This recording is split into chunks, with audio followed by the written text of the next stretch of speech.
কেন্দ্রের ফলাফল জাতীয় পার্টির লাঙ্গল প্রতীকে জিয়াউর রহমান পেয়েছেন ২৫৪৪ ভোট। বাংলাদেশ জামায়াতে ইসলামী দাঁড়িপাল্লা প্রতীকে মোহাম্মদ ইজ্জতুল্লাহ পেয়েছেন ১,৯৩,৭৭২ ভোট।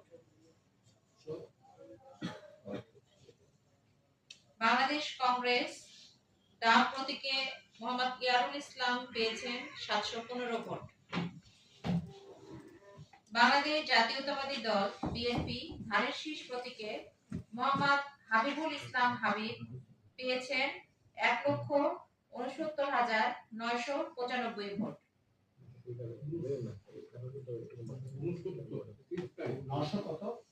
এক লক্ষ ৬৯,৯৯৫।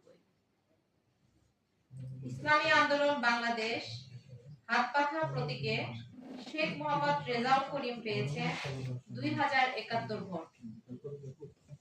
এখানে কাস্টিং ভোটের যে পার্সেন্টেজ সেটি হলো ৭৫.৬৪%।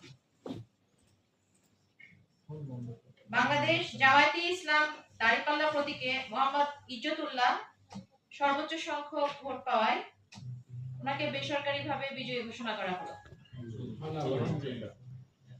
গণভোটে